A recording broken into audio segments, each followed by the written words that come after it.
Welcome to the Nerd Stalker podcast, number 3. I got to quit doing our number so it makes it sound like 1,000, number 1,000. Yeah, we're old right. pros Checks at don't this. start at number 3, do they? Yeah. So I'm here with my friend, and you are? Who are you, my friend? Greg Valoria. Social Greg. Nice, Greg. Yeah. Yeah, the most important story of the week is something called CAT scan. No, I'm not really big into these these lolcats and anything like that. But when I saw this site, I just had to talk about this thing. So what CAT scan is effectively it's a crowdsourced photos of cats on scanners. Oh man, you're bringing back to life the Xerox machines and people with their co-workers doing really strange things on the Xerox machines. So right. This is the new tech way of doing this now, At the Christmas parties after too much eggnog. Yeah, right? Yeah, that's right. Yeah, so what you'll see, is a lot of smashed cat faces, a whole lot of cat paws. Anyone can contribute to the site. There's a Tumblr upload app offering, and the URL is thecatscan.tumblr.com. And yeah, like I said, anyone can submit their cat photo, and you're going to get there's some really cool photos up there that you people got to check out.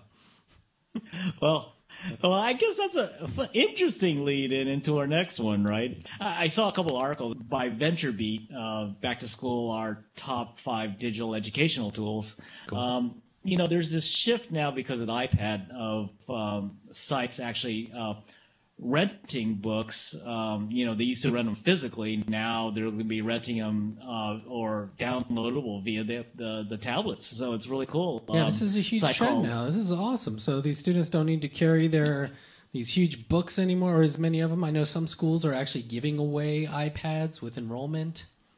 This whole tablet thing is just shifting the whole way we're going to use books and media from here on out. I mean, so a couple sites, KNO.com, they're really big on downloading PDFs. VentureBeat felt that they were pretty good. Chegg, CHEGG. They used to just rent books and sell them. Now they're actually allowing downloadable versions on PDF. But the really big thing is with Amazon and Barnes and Noble. Barnes and Noble with the Nook and Amazon with the Kindle. They're getting into the game of downloading electronic books and trying to get the school systems to accept those things and have kids use them. I think it's a good idea. Very college, cool. For sure, college it works out. Yeah, so I think that's one of the things I saw. Out. Heck yeah.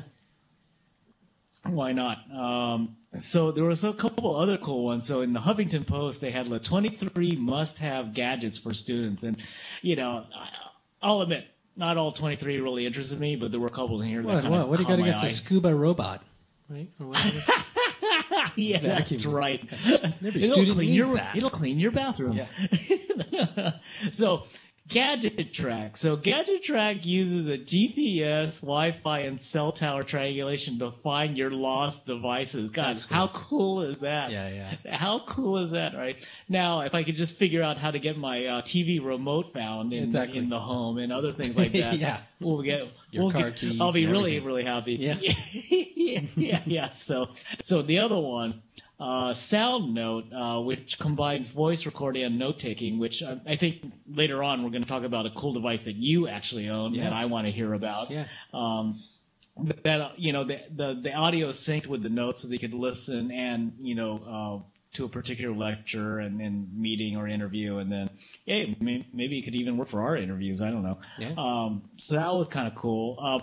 Then here's another one I thought that was kind of cool for the dorm partier college guy. It's an alarm clock that runs on basically electrolyte water, like Gatorade, whatever. So I was thinking, you could pour beer in there. Ah. It's a beer alarm clock. That's cool. It reminds me of those old clocks that would run on the potatoes. You'd plug them into the potatoes. Yeah, that kind of thing. Exactly. So I thought that was something I caught my eye, but it's not a real techie thing that runs on an iPad, but I thought that was kind of cool. And then the last one is all our devices require charging, right? I mean, these darn things require so much power that I have to have it plugged in continuously, right? Right. So they came up with the solar backpack, or I think we've seen versions of that, but Sure. basically it'll charge your tablet, Makes perfect sense. GPS. The last one is something from the top back to school tech for the high school students from mylifescoop.com, and it's something that you told me you have called a LiveScribe. So tell me about the LiveScribe. Yeah, so the LiveScribe pen is a super cool thing. It looks like a very large kind of round ballpoint pen. It's got a computer inside of it and a camera as well. And how it works is and a microphone, so it'll record as well. And it has a earphone capability to plug into the top of the pen, and the little earpieces here have a microphone, each have a mic, a left and right, also for additional better recording quality. But you also buy these notebooks. They're and they come with this proprietary sort of dot matrix type of pattern on them. You can't see it, but at the bottom there's these controls, and you tap the controls like record, stop, check battery level, all kinds of stuff like that. And then you start writing. You take your notes or your drawing, and it's recording audio at the same time. So you're in a lecture, some engineering lecture like that, and you're taking your notes, drawing, or some equations or something like that. And then your professor finishes the lecture, you stop the recording, you go back to your dorm room, you sync it to your computer, and you can actually replay your handwriting as the speech is progressing. You can see the writing happen on your screen. Not only that, you don't even need the computer part. You could go back to your actual notebook, tap onto a certain part of where you were taking notes, and the audio will play from that point. So it's really great for not only like lecture type of scenarios, but also for like business meetings and that type of thing, and conferences, as you've mentioned. I've used it before to record.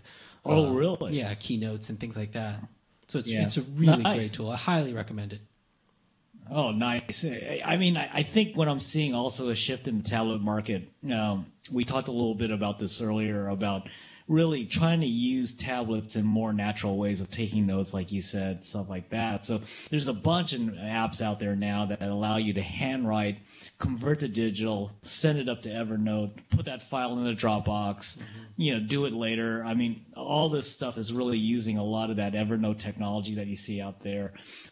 Really cool. The one I use a lot is 7Notes, available on the iPad. That's a really good app. It was actually developed in Japan and test-driven on Kanji. So it's pretty good.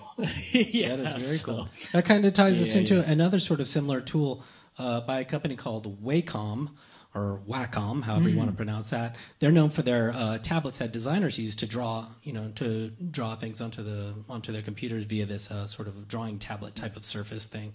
It's something similar to the Pulse Pen.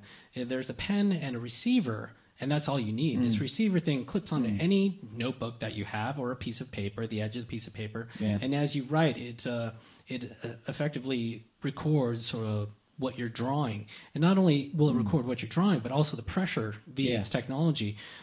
It can tell if you're pressing hard or not.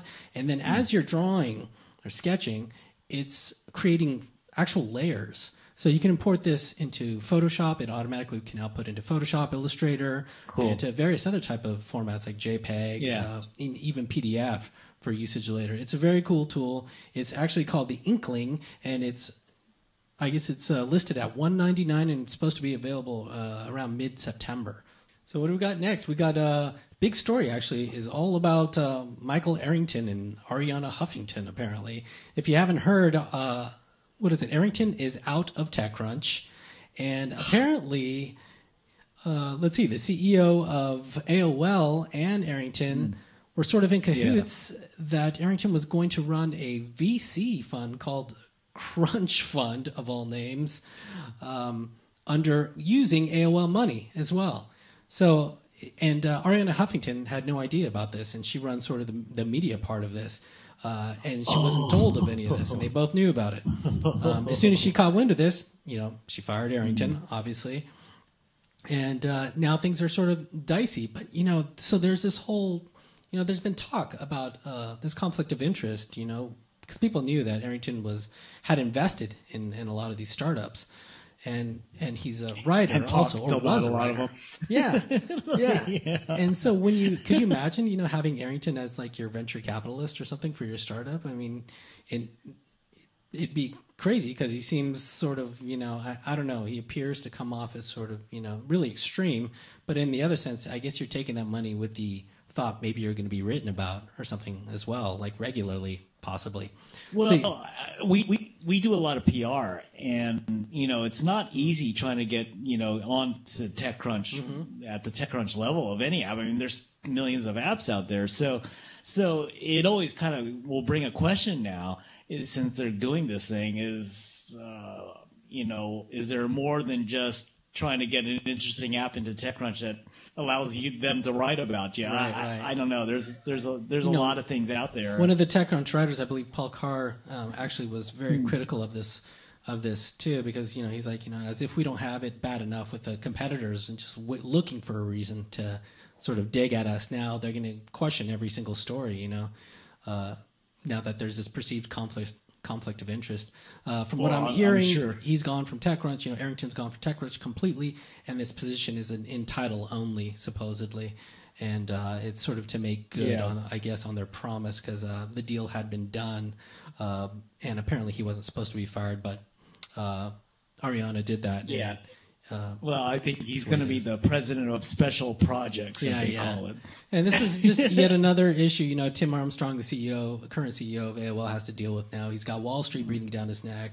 People are talking that he's just positioning AOL for an acquisition, and because things seem to be going south there. This is another sort of just a bad piece of PR, just a nightmare type of thing for him. Yeah, and it's a shame after they split off from Time Warner.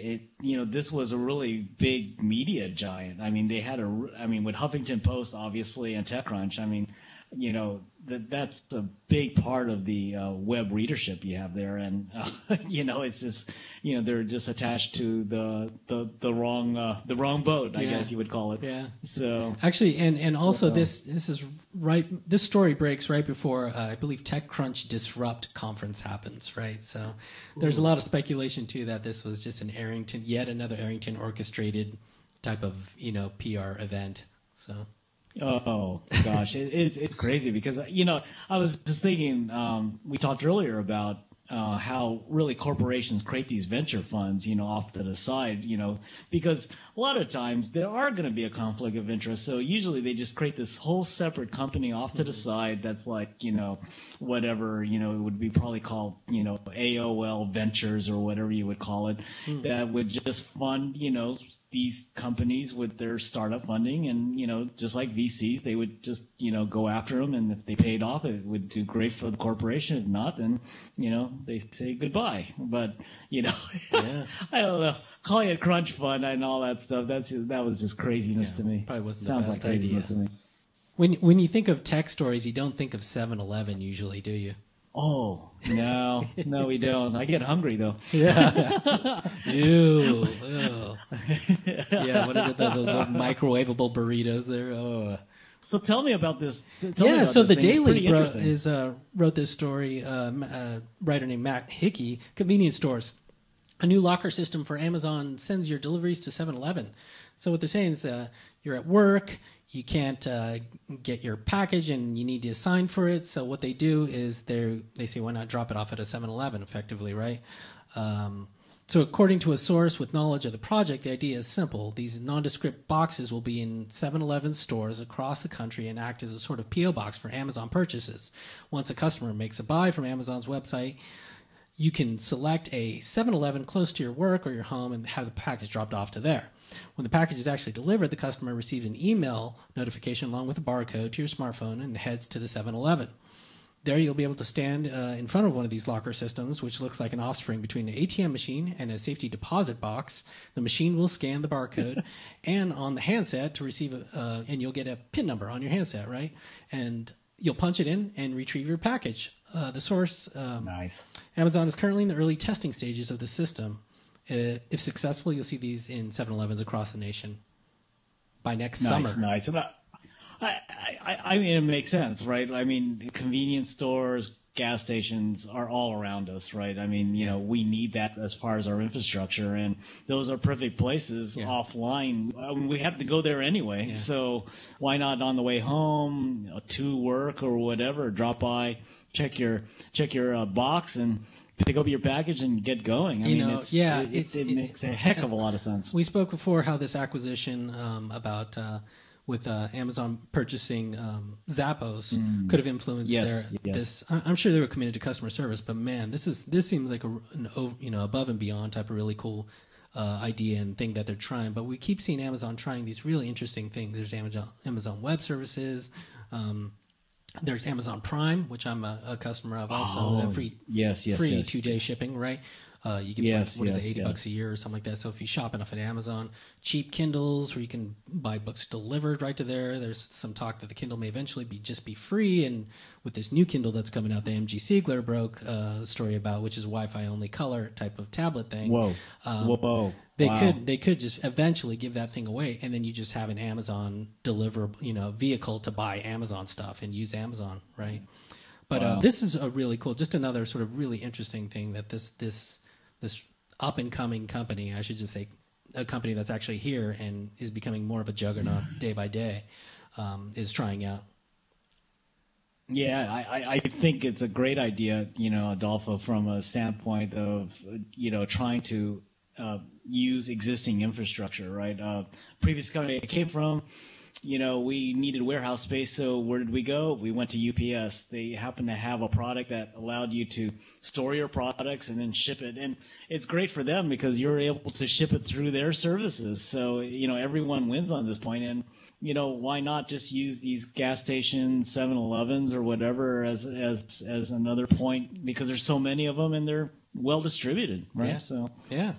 So, also that's cool. Speaking Good of idea. Sort of tied to Amazon, is the story about Apple, So what Apple's doing, they have this up-and-coming iCloud solution, product for people.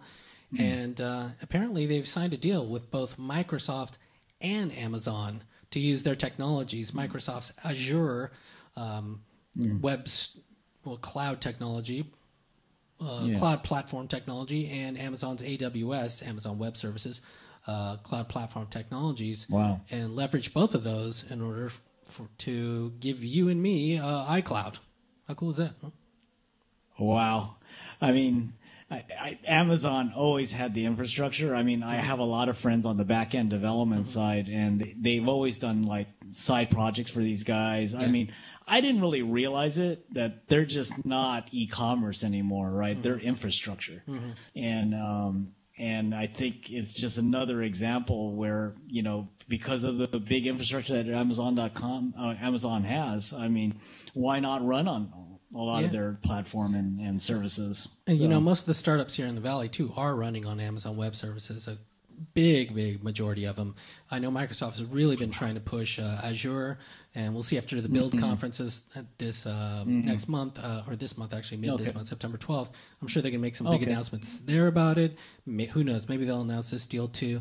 But apparently Apple is also building out a giant data center in North Carolina. So I'm thinking that this is just sort of to hedge their work to deliver iCloud before they can actually get this data center sort of completely functionally running, and they're hedging their bets here by using both Microsoft and Amazon's web platforms. Reason being is that you have two completely different sort of code bases here. Microsoft with its own, C# craziness, and then you have web server, Microsoft server and all that stuff, and then you have Amazon, which is a completely Linux based, right? So. Yeah. Oh, you're right. Well, it's a good play for Apple because if you think about it, they really don't know much about the infrastructure and the cloud stuff, right? And so this might give them a head start just about learning about all of it, right? Yeah, definitely playing catch up, especially with the failures of mobile me and stuff. Yeah. It's a great play on their part. This one shocked me, Adolfo, when you sent it to me this week, because I was just going huh?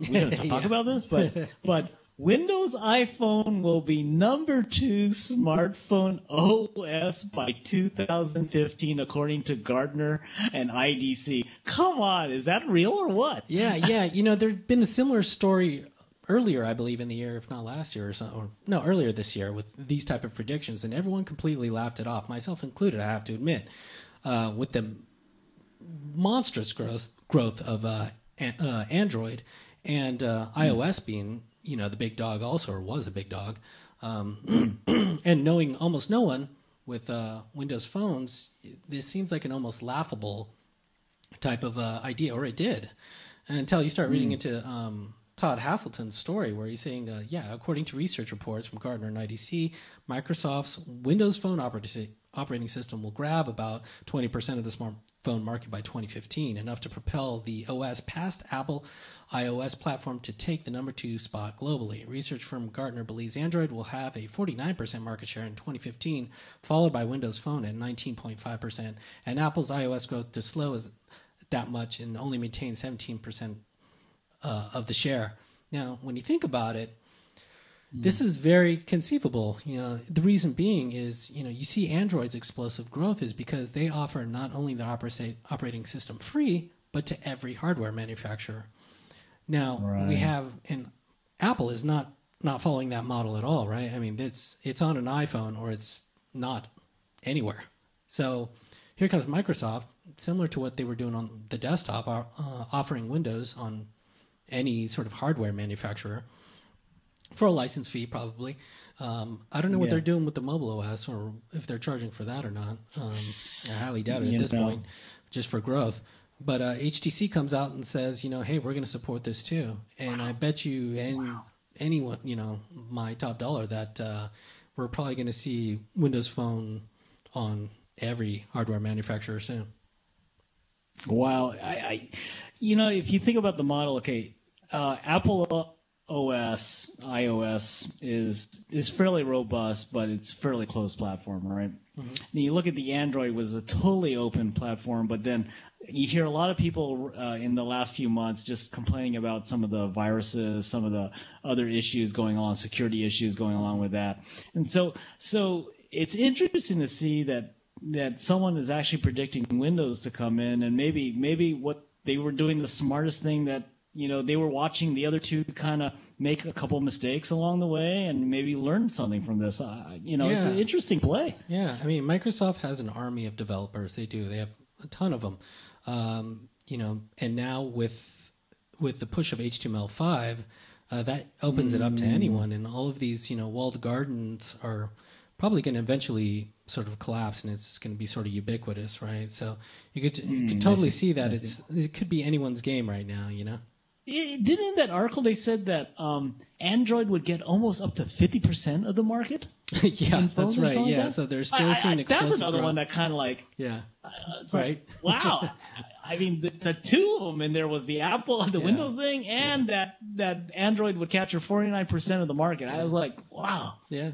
That and also, not to take lightly too, is the Google's acquisition of Motorola, and that being beneficial. We're seeing a lot of articles of that. The theories being that is beneficial to Microsoft, right? Because the other hardware manufacturers are, we're in competition with you now too. We better hedge our bets. And who's the best option, or really the only option to go to? It's going to be Microsoft, unless they're developing their own. I guess we have some events this week. Sounds good. So Greg is the man at SF New Tech. Why don't you tell us what's happening there? Huh? Well, we got some cool themed show this week. Wednesday, September 7th at Mighty, San Francisco, 119 Utah Street. We're going to have you bring on the APIs. So there's going to be some cool API people there. People like Clout coming. I mean, that's going to be a cool API to look at. They're so big in social. We got Simply Hired, big in the job market, job board area. Huge. Even Salesforce.com, I heard, may come out with an announcement of an API there. And they announced some pretty good stuff this week because of Dreamforce 2011 down in Moscone here in San Francisco. Yeah, Metallica. So, Adolfo, you're going to be there? Oh, yeah. Definitely going to be there. Yeah. It's going to be a blast. Okay. Yeah, I love those events. Free tacos. Why wouldn't I go? Yeah. Of course, oh, and Scoble's going to be there too. He's going to do some sort of, I don't know, emceeing or something, announcement or something. Yeah. MC Scoble. Yeah. Wow. That'll be cool. So bring your pacifiers and your glow sticks. Yeah, get my phone app with the little lighter on it. I'll be doing the DJing for Ustream. We'll have the pre-show at 7:00 with live demos starting at 7:30, and we'll hopefully close out the show at 9:00. Yeah, so check that out at sfnewtech/live. That's a sfnewtech/live to listen to Greg.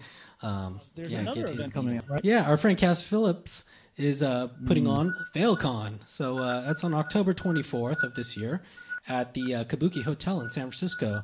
FailCon is a one-day conference for tech entrepreneurs, investors, developers, and designers to study their own and other failures and prepare for success. So they got some amazing speakers. Nice. Yeah, some great speakers this year. Joe Gebbia, co-founder and CPO of Airbnb, which should be very interesting. Nice. Vinod Khosla, forgive me if I'm butchering the name, founder of Khosla Ventures. Super smart guy, especially if you're into any sort of green technology and stuff like that. He knows everything about it, and it's super interesting. Hiten Shah, super nice guy, CEO of Kissmetrics, fantastic analytics sort of company. I could go on and on. David Weekley, founder and chairman and CPO of PBWorks, and just so many more. There's a ton of speakers, so make sure to check it out. FailCon, October 24th, Hotel Kabuki in San Francisco. Oh, and use the discount NerdStalker, and you get something like 10-15% off. So it's thefailcon.com, discount code NerdStalker. And also make sure you can subscribe and check me and Greg out on iTunes. You know, we got the audio podcast and the video podcast on iTunes. Just do a search for Nerd Space Stalker or Nerd Stalker, whatever you want to do, and you will find us. Yeah. You can catch me at Social Greg, at Social Greg on Twitter, or you could email me at socialgregsf@gmail.com. And where can we find you, Adolfo? You can find me at NerdStalker, at NerdStalker, all one word, and you can reach me at adolfo@nerdstalker.com if you want to email me. And Greg, how can listeners and viewers give us some input about what they want to see and hear? Oh, well, we use this. I don't know if you look at our tweets, but we use this hashtag NRDSTK. They all do. All 10 million of them. Anyway, if you guys want us to chat about something or do something on this telecast that would be of interest to you, hey, use that hashtag, and we're more than happy. We use Storify to kind of capture everything, and we put all the background stuff on Storify, so we'd be happy to have you guys put something in there that you'd want to hear talked about. But next week, I think we're going to probably talk about the SF New Tech, and I'll be at Startup Weekend next weekend, so we can talk about that. All right, thanks for listening and watching, everyone.